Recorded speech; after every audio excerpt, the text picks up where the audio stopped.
Writer Bittu Malangia.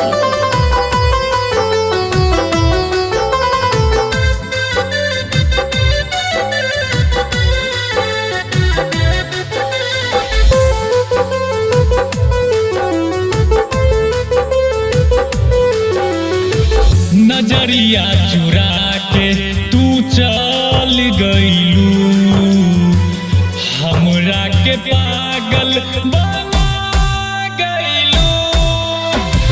नजरिया चुरा के तू चल गईलू, हमरा के पागल बना गईलू।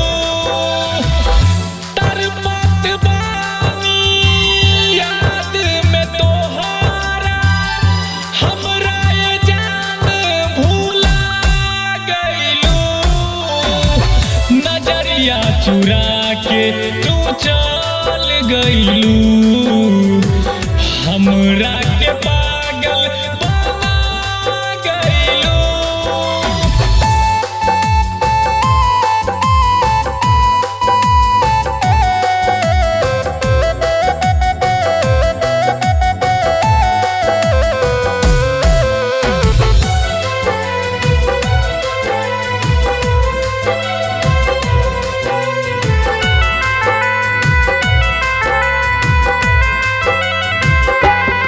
खाके क्रिया कसम भूल गईलू सनम, कैसे तोड़लू ना हमरा बुझाई।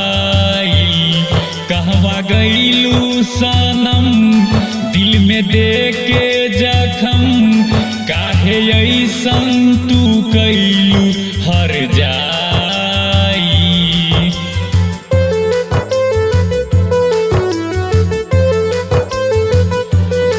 खाके क्रिया कसम भूल गईलू सनम, कैसे तोड़लू ना हमरा बुझाई।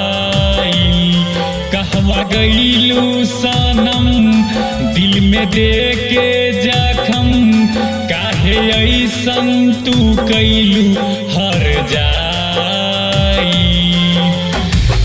जान तू जान कह के जान ले लिहालू, सफेद ओढ़निया ओढ़ा गईलू। नजरिया चुरा के तू चल गईलू, हमरा के पागल बना गईलू। नजरिया चुरा के तू चल गईलू, हमरा के पागल बना गईलू।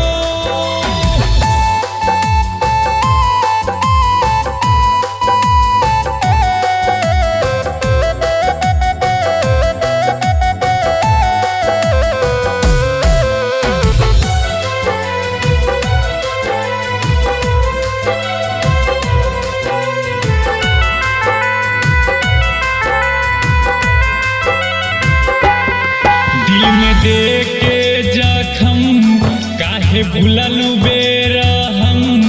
बिट्टू संगे तू कैलू सगाई, रोई राती में हम बाती बाती में हम।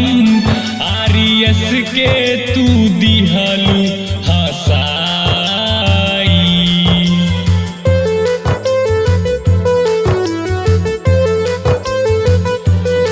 दिल में दे के जखम, काहे भूललू बेरहम। मलंगिया संगे कैलू सगाई, रोई राती में हम बाती बाती में हम। बिपिन के तू दिहलू हंसाई।